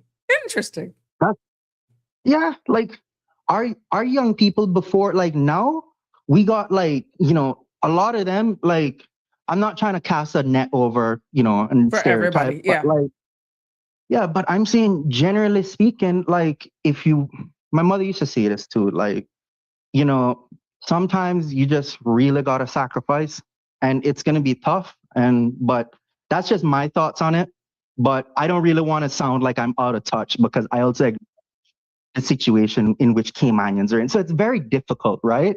to draw a line in the sand with that. But I'm just like, for me, I think that, if people give a if people have the ability to save money and have disposable income, that's what I'd recommend them to do. And don't compare yourself to others. Comparison is the thief of joy. And also another thing too that really pisses me off is I see some people driving around with these expensive ass cars and they got like car loans that have like 20% interest rate. Do not do that, bro. But Do not do that. Caller, that question came up here the other day and a number of times. It's not like our locals or young people would not want to sacrifice that car loan for a townhouse, a piece of land, or even to finish or to start their home. But the banks are more inclined to give them a loan for a $60,000, $70,000 vehicle that depreciates 20% the second you drive it off the lot, than actually for them to buy a piece of land or a home or a townhouse, their first time home. So it's the way it is that I guess the banks are structured. That came up in a number of statements that are made here. But you're in the industry. Are you able to explain to the public how to determine whether what their inflation rate is? What our inflation rate is? Would you be able to do that? To explain to the public how to determine what each individual inflation rate is? So like in terms of like individual inflation rates, normally what I did and to determine the rates before in Cayman was I believe that Cayman released it at one point on their website, and then they showed their CPI index. So they showed like how the CPI is basically like your consumer price index. It's like a benchmark of like all goods and services, if that makes sense. So like they have it on the Cayman website that shows you the rate of inflation. But if you actually want to calculate it and figure out what your real wage should be, to make an argument to say, hey, because there is a way, because there's something called a nominal wage and a real wage. Yeah, so a living wage Go ahead.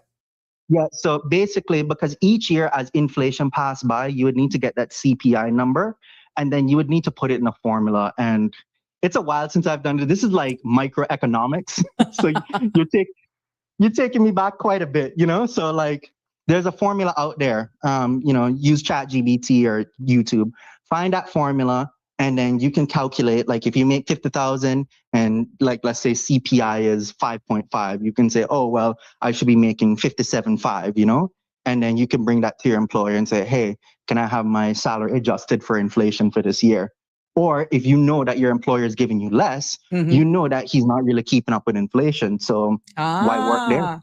This is why those financial reports released by the Statistics Office and why it's so important when the ESO, the Employment of Statistics, go around and gathering this data, that if you are so chosen to actually participate in those surveys, that it's important for you to tell them the truth, because this determines what's happening in our society. Yeah, because like I don't know if it's still recent, but you can still get the CPI numbers from the government website. You would just need to look in like the treasury section, I believe. It's been a while since I looked at it, but we'll double check that. So like, yeah, but definitely you can look at the rate of inflation, how it's increased year over year. And once you get that increase and you get the increase number for like 2025 or 2026, you can you can do the calculation, go on YouTube or use ChatGPT and figure out what your real wage should be for the year 2026. So if your employer pays you less than that, guess what, Sabrina? He's paying you less than what inflation is. So you're losing money by staying at that job. My God. Yeah, but that's a difficult conversation to be had nowadays, because people are even fearful of like doing what you're doing now. And for the record, I'm getting a comment that I posted on the screen. This young man is the most impressive guest that I've heard on your show. Now, if we can just get other young people to listen, and they're just sending those praying hands, hats off, and do a big kaboom. Kaboom! Oh, thank you. Honestly, like, Sabrina, it's not me. It's the man upstairs. God gave me the opportunity to, to go into this field and learn, help people. And, like I said, I don't really want to dox myself too much, but currently right now I'm working in the United States with a company, and their entire goal is to help, people rehabilitate from drugs Uh-huh. and to have them reconnect with their families and reintegrate, So like Oh. I've I've always been a man of the people, and I think that knowledge should be shared, Mm-hmm. We should Interesting. we should yeah, we should share knowledge. I'm not a gatekeeper of knowledge, you understand? We only do that. We only gatekeep knowledge because we're fearful that somebody else will take our job. A lot of old people do it in the profession as well. Mm-hmm. So you find out a lot, like, a lot of older people, whether they be Caymanian, Jamaican, whatever, they will gatekeep knowledge because they're afraid that the young person Will will come take and take their over, job. which is why succession planning here has been the thing. And we're looking now and some of the fares of young persons locally as we continue to raise the age, and people are saying, no, but we have to raise the retirement age because some of the people are still able, willing to work. They still have debts, they still have mortgages, and they want to, even though the average in a perfect world, yeah, you should be retired by 65. Reality is that's not the reality. But when you look at what you're saying, it brings it all to home. Where do we then make space for the next generation to come? Well, in my honest opinion, Sabrina, it's going to be an uphill battle. It's going to be an uphill battle. We have a lot that we need to talk about, right? Mm-hmm. And like your show is doing exactly that, right? You're educating the other Caymanians, young and old and whatever age range. Mm-hmm. You're doing your part, right? I also think a very important thing that has been taken from us is that, let me put it this way. The number one GDP generating industry in Cayman is banking. Is that correct? Yes, that's financial set. Yeah. One of the key pillars. Yeah. And here's my takeaway. The banks, they exploit the ignorance of people who are uneducated. I think that's exactly what they do, Sabrina. They take advantage of the ignorance of people because they don't understand how interest works, right? They don't understand this because most people who don't have that like expertise or that knowledge will just be like, oh, I just got paid $500 a month. And I'm like, bro, you are paying a 96-month loan on an $80,000 vehicle with a 20% interest rate. You are paying double what the vehicle is worth in interest. Mm-hmm. Mm-hmm. So my personal takeaway is that, financial literacy is very important. I think that, if you live in Cayman, you need to, if you know that the number one industry is banking, it sounds bad to say, Sabrina, but like if you really want to make money, I would say cater to what the country is offering, right? Mm-hmm. That's why accounting, finance, business degrees, you can get a job quite easily in a business related field in Cayman. I'm not really too sure about like marketing or management or any of those, but I do know that accounting and finance, you can easily get a job, right? Mm-hmm. So like, that's like my thing is that if you live in a country and you know that the number one source of GDP is the banks, right? You gotta work with that and cater with it. Yeah. And it sounds bad to say, but like, I do know that there's a place for tourism, but I do believe that, the tourism sector also, like, what would benefit a lot of people in the tourism sector is maybe like a little crash course on like budgeting, planning, we need to having do that knowledge. nationally. We need to do that nationally. And this is why I'm so happy for you actually saying some of these things, because I welcomed on this space someone to come in from the bank, someone to come in from insurance industry, which we've had featured here.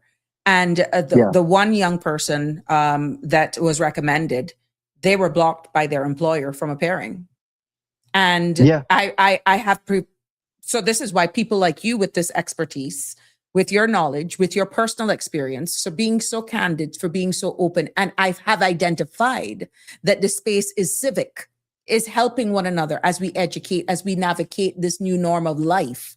That's why this space exists. And I'm hoping that you participating today, how you've delivered, how you've articulated, how you've broken things down, using yourself as an example, that will encourage even more to impart their knowledge, because this is what I've been asking for from the day I got on, when we saw what the space was actually being created and how it was evolving. And I thank you. But I have the space is here, from health to women's health, to dealing with mental issues, for dealing with finance, just speaking about current events. We're saying household budgeting, making that decision to leave home, to go off because that worked for you, showing us things that the average person would not identify, but you're able to do that in such a way that it still has respect. There's still dignity in it, and you're not coming across disrespectful by any means. And I'm happy for you imparting it. Yeah, I love that about you. No, ma'am. I would listen, don't get me wrong. When I was younger, I was a little bit of a rambunctious individual, but I kind of now my temperament is my yoke is easy and my burden's light. You know what I mean? So, I try to help where I can. And, I think the best way to help my people is not really educating them in a condescending way, right, but sharing, yes, right? Because I want to share I like the idea of sharing my talents and my skills and what I know with even some of my friends. Sabrina, when I went down to Cayman, I was, I was down, with my brethren, and we just went to Havana Club, and we were sitting there, having a couple of drinks, and he's like, yo, how do you know this? And I'm like, yeah, this, how this is what you gotta do. And, he really, he really gravitated to that. And then he started sharing some things with me. And that's what Cayman is. Yeah. We have to share, right? Because he taught me something I didn't know. Yo, Sabrina, I don't know nothing about tourism. Mm-hmm. I do know from an economic or a money perspective on how tourism works, like the nature of it. I know it's seasonal, right? Right. So but I don't know how they operate, what they do, how they record certain things, how they make money, So that is something that I could learn as well. Mm-hmm. I go with the mentality that life and learning are all continuous things, right? You need to continually learn and grow, but you also have to be humble, Oh yeah. You gotta learn to be humble and walk with a big stick, because I hate to break it to you, but there are other people out there that are smarter than me, better than me, and who know more than me, right? Mm-hmm. And what I do is, when I find those people who are smarter than me and better than me, instead of me getting defensive and saying, oh, he's just this and he got this, and try to character assassinate the person, I'm like, yo, boss, how did you come to that conclusion? How show me what you did so that I can learn it and, improve, Mm-hmm. Mm-hmm. It's better to catch a fly with honey than it is with vinegar. Correct. I see, though, that a lot of our people in our community, and just based on being in this space and creating this space, that at the end of the day, our people are hungry for knowledge, but yet we're fearful of asking the question because of, I guess, that it may be a dumb question. There's no dumb question.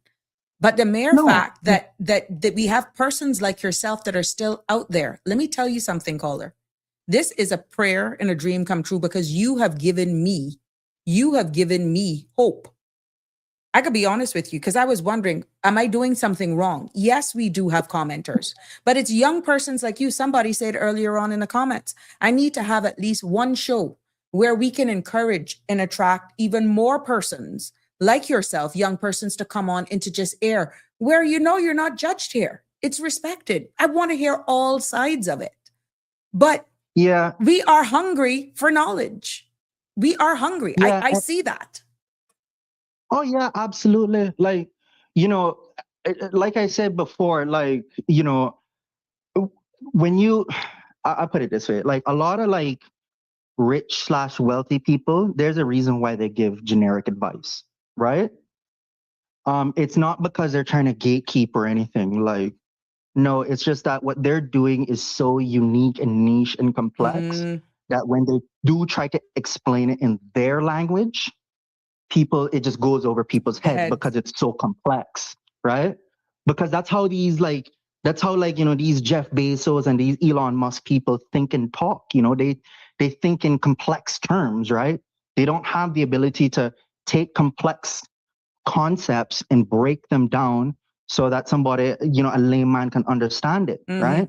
So I think that in of itself is a skill. Like for me, Right. I try to take very complex, even like accounting and finance topics. Like for me, I will look at a concept and try to do my best to break it down to explain it to In layman's people who terms. don't necessarily In layman's terms. Yeah, Yeah. because that's the highest form of learning, Sabrina, is when you can take something complex and make it simple and everybody understands Everybody get it. Everybody means- get it. Mhm.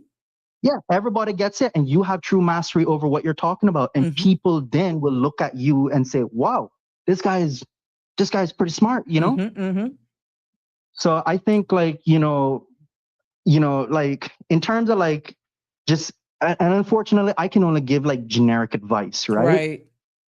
But the number one thing I would recommend for Cayman right now, believe it or not, even before saving up for a house, Sabrina, have an emergency savings fund, right? Have an emergency savings fund, because right now in 2026, we don't know what's going to happen. It's what, January? We don't know what's going to go on. You see what's happening, eh? Yeah. Listen, yo, I'm in America right now. I know. Yeah. Listen. You might laugh, but no, trust me, man, it's not laughing. It is that's not laughing at the situation. It's like I said in this space as a content creator since January, we ain't short of content. We just don't even know. I've even had friends that I speak to pretty much on a daily basis that says, we can see, Sabrina, you're grappling. What do you talk about today? It is that much. Yeah. It is that much. We're not short of content, but what do you do if you sit down and Jimbo says, unplug, but not in my space for what I do here? But we're not short of content. But if you don't laugh, you gonna cry, because inevitability, which is what we were talking about of this migration here in the Cayman Islands. We know what had happened to Cayman back in the day when we had this huge influx of those Cuban nationals. What if that's from a different nationality now that we don't even know their cultures? Sabrina, viewers of this podcast, I will say this, and this is one thing I learned from an American, right? Somebody asks if you're not afraid of President Trump. Me? Yo, listen, man. Yo, bro, if Mr. Trump ever come to my yard and tell me to jump and he got SWAT team outside, I could say how high. I could be honest. Like, yo, listen, Sabrina, I am allergic to copper. You understand? Right. I am allergic to lead bullets. That is my number one phobia. Like, but yeah, no, but in terms of like politics and everything up there, like, you got to do what the Romans do. But I will tell you this about immigration, and this might ruffle a lot of feathers, right?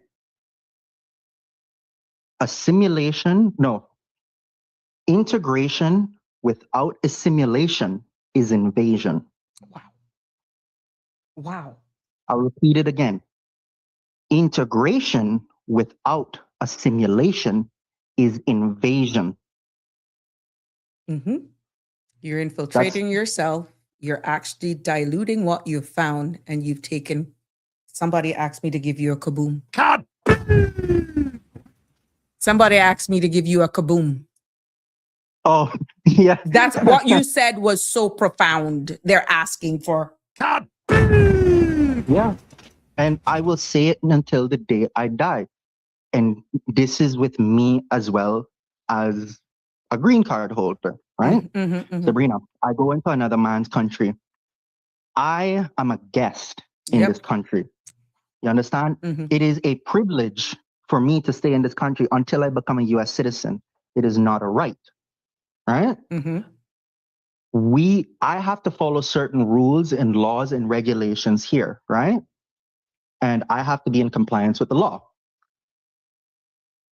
The same thing goes for the immigrant as well. But the thing is that I think that we do have people that are coming in Cayman, but they are not willing to assimilate With with the Caymanians. Mhm. So if they come in and they integrate, but they don't assimilate, guess what? In my definition, that's an invasion. That's an invasion.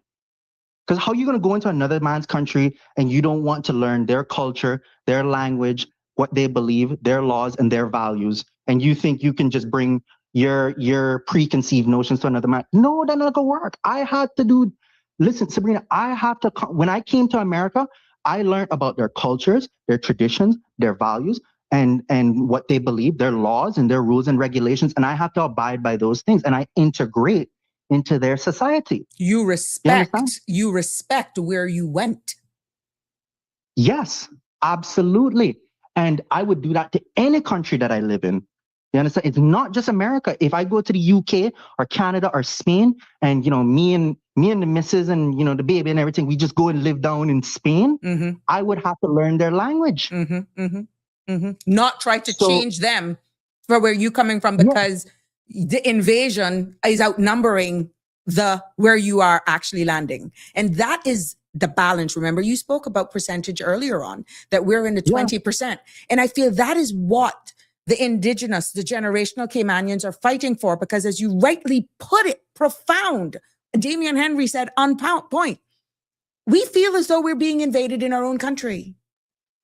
Yes, and listen, I'm only saying this as an anonymous individual. You understand? Yeah, yeah. Like I live in America and I do my own thing, but like I can tell you, from a young person perspective, and who has very little ties to Cayman now. Well, I mean, I do still have strong ties, but you get what I'm trying to say. Mhm. I'm not living there, but yeah, no, man, it's a serious thing, because I can tell you one thing. How is it, and I don't mean to sound xenophobic or anything, but how is it that you come from like Cuba or Colombia or Peru or Venezuela or any South American country? You speak a different language. You come to the Cayman Islands, you don't know a single lick of English, and then you go and meet up with your other brethren, and then you just speak Spanish, and you don't care to learn the language. That is rude. That's not a simulation. Because if I were to go to France or Germany or Switzerland or Sweden, I would have to learn their language, because they would not speak to me in any other language but their native language. But would you agree And that's that something that would you agree that we have found ourselves just actually that we are actually trying to learn theirs instead of trying to impart our culture, our language, our way of life onto them? It's like we're more inclined to become them and not protect who we are. Yes, because Sabrina, it's a form of dominance. In my opinion, it's a form of dominance. Why do I need to learn Spanish when my queen or my country is a UK territory and we speak the King's English? Mm-hmm. No, you need to speak my language. I'm not gonna let you come in here and then I must learn your language. No, you either learn my language or you go to some ESOL school, English as a second language school, and you learn my language. Mm-hmm. You owe me that duty of respect in my country. Mm-hmm. Can't just come in here and speak, like, not trying to sound away, and I'm not trying to be racist or anything, No, but I like get you. any other country would say the same thing. The Americans would say the same thing. The Spanish would say the same thing. Even people in Cuba would say the same thing. Mm-hmm. If you're living there. Mm-hmm. So I don't understand, why would it be a problem if we say, yo, you got to learn how to speak English, Mm-hmm. Or these they are do our it all the cultures. This is who, these are our traditions. We have heard about you've been here for, you said you were here the other day and you saw the craziness and how the culture is on our roads. You see the styling, Yeah. even driving and courtesies. You see even how you keep your yards, how we dispose of our garbage. It's like, that is not who we are. If you really ask the Caymanian people, even how we going back to even putting the trash in the bin. It's like we're seeing other cultures coming in and dominating, diluting who we are as a people. And I'm going to be honest, it's not that we're not trying to protect what we have. But as you rightfully say, as we continue to grow, we're getting diluted. We're having persons like yourself not using this against you. You have made some profound statement. You have contributed. We love to have you on. We want to hear more from you. But where do we go from here? Well, here's before I continue, I am not and I just want to make the viewers know this. I am not in support of like, you know, genetic purity, right? I'm not no like Adolf Hitler or anything like that. I'm not trying to say like, oh, we need to keep the genes within the family. That's No. not what Oh, I'm no, saying. no. Yeah, but yeah, go ahead. That is not what I'm saying, right? I think that there is a place, right? There is a place for other cultures to come in and integrate and add value. But other cultures need to assimilate to our values and then add, right? Because what they're doing is they're coming in and they're saying, we're going to add to your country. And it's like, no, friend. You assimilate first and then you give me your input and then we share. But you can't just come in and just demand that we do this. Like, no, that's not right. And, you know, it's even like with, you know, it's even like marriages as well. Like when you get married to like a foreigner, you have to assimilate with your partner's or your husband or your wife's culture. You understand? And you have to learn that. So if you do that in a marriage, right? Like, and people find that easier to do generally. Well, I mean, I don't know, but there are you know, culture like, clashes nowadays, but yeah, I get exactly yeah, where you're going with the analogy. but we should be able to say to them without fear of discrimination or prejudice that, hey, you're coming into our country, you know, assimilate with our culture, you learn about us, and then we learn about you. Yeah. But what we're not gonna do is we're not gonna just say, okay, well, we're gonna take everything that you believe and start running a Fidel Castro communist society. That's not what we're gonna do, right? You, like, they are a guest. We are natives, just like how I'm a guest in the United States and they're natives, right?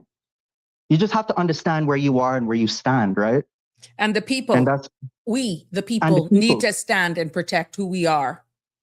And that right. is what they're trying to do right now with the immigration reform, where we're trying to encourage more people. But it's like, how do you do a balance without insulting anyone when we feel as though there's not enough of us generational Caymanians in the 20-odd percentage where we have ballooned without offending anyone? Or has it reached to the point where who gives a crap about offending anyone? We got to protect the little that remains.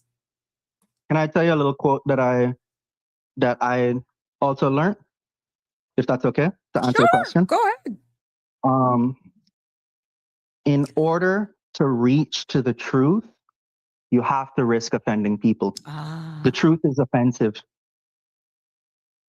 The truth is offensive. Like, some people would disagree, but you can't cater to everybody, Sabrina. Yeah. Like, at some point you got to draw the line. Catering, yeah. At some point you have to say that this is true and this is not true, right? It's the same thing that's going on in the US, right? Some of these people in America believe that there's 76 different genders, including a penguin. God. And I'm like, yo, brother, like, no, that is not true. That is false, right? Oh no, you're offending me and my 76 polygender penguin stuff. And I'm like, yo, I don't want to be a penguin. I a Cayman. And I'm a man, you know? Or what are you identifying as today? I'm not so sure. Who am I talking to? What about, and this is not making fun of anyone. This is just how complex we have made living. This is how complicated we have made just assimilating with one another. It's the truth. Yes, and we need, I think as Caymanians, we need to value the truth over feelings. You understand? I don't give a rat's butt about people's feelings. You understand? You may feel something is wrong, but if it's not wrong and it's right, you may feel that something's not right, but if it is right, we need to pursue the truth, right? We need to be a society based in objective truth, right? And we need to do things that are true. That's what I think that we as Caymanians should strive towards. We shouldn't strive towards pleasing everybody. I mean, yeah, there's a time and place for that. But at the end of the day, I don't want, like, because, you know, this is why I had a problem at the beginning when people are like, oh, be Cayman kind. I'm like, no, absolutely not. I don't want some, like, no offense, I don't want some, like, leftist American coming into Cayman and a whole group of them, right? Or anybody, a whole group of individuals, not just Americans, but like a whole group of individuals coming into Cayman and saying that men can go into the little girl's room. No, And then they say, oh, you're offending me because this is my cultural identity and this is what I identify with. And, and then we're like, oh, well, let's just be Cayman kind. And like, no, we need to be Cayman first. We need to put our people first. And we need to and how we do that. The first step is by looking at what is true and chasing after that and going after that, whether it be politics, finance, religion, economics. Like, we need to strive for what is true, from Sabrina. You know what I mean? Well, And caller, I could but- go on another 2 hours with you, Yeah. but tomorrow is open mic. Feel free, my sweet, feel free. Even Jimbo is asking for us to give you another kaboom because I'm sorry. you're getting all the By the way, I am kabooms this so evening. sorry. I am so sorry for taking up everybody's time. I No, do you are apologize. loved. I think you need to go back and watch this podcast, but only to read the comments that are coming in. I tried to put everyone on the screen as they were coming in, so it ties in with what you were saying, understanding there's like 2 or 3 seconds delay, but at least it makes sense. But you're loved, you're appreciated, you're respected, and people are saying kudos to you. They're even willing that if they ever were to have an opportunity to meet you, they would buy you a drink. Like, you don't understand the love that is being showed here for you. So I encourage you to go on and read just the comments so that you can put it all together. You are appreciated. Listen, just one last thing for the people in the comment section. My favorite drink is Appleton and Pepsi. Like, you Nice. get me that, we good. Nice. And you got- And Country and Western is the place I normally hang out whenever I go Cayman. Oh, really? Good to know. Well, Yeah. let us know whenever you're in town again, and we definitely have to meet up. But thank you so much. Tomorrow is Open Mic Friday, and you're always welcome. Always, always. You and anybody else. All right. Well, thank you. Sorry for taking up everybody's time. You Don't have a good night, apologize. You're great. You're great. You're great. Awesome show. Everybody's Yeah. saying it. Thank you so much. Take care. No problem. Have a good night. Sure. Bye. Good night. There we have it. OMG. We gotta really just give him another kaboom, right? These, let me tell you something. Just before coming live, I was having a discussion with Eric, and I was like, "Oh my gosh!" I'm like, "Oh," and I said, "There has to be a purpose for this show." And I honestly walked up the stairs to come into studio, and I prayed. I said, "Just show me something to just make me keep going on." And I must tell you, I must testify right this second. That's a sign. And I'm hoping that as we continue to grow in this space, that more young persons, be it here or abroad, will just find the nerve, the strength to just impart their knowledge, to see exactly what we're trying to do with this space, and can really, really appreciate this is freedom of speech here. Your opinion matters as we educate one another. It has been a pleasure, an honor hosting this evening's show. Thank you to all of our commenters. Thank you for the caller, even those who gave way that we're going to call. Tomorrow is open mic. It's also Friday. It's the eve to a long weekend. God bless. Good night. Stay safe. And please, I'll see you back tomorrow. Take care. That's a wrap for today's edition of Sabrina Speaks. Thank you for tuning in and for being part of the conversation. Remember, the dialogue doesn't stop here. Stay engaged, stay informed, and most importantly, stay empowered. We'll be back tomorrow at 5 p.m., same time, same place, right here on CMR TV and radio, where your voice matters and your truth is heard. Until then, Cayman, take care of yourself and each other. That's it for today's edition of Sabrina Speaks, where your voice matters, your story counts, and your truth is always welcome. Join us weekdays from 5 until 6:30 p.m. right here on CMR TV as we dive into the topics that matter most to you. Catch the show live or on demand at cmrtv.com. And don't forget to follow us on Facebook, YouTube, and Instagram so you never miss a moment. Until next time, stay informed, stay engaged, and always speak your truth.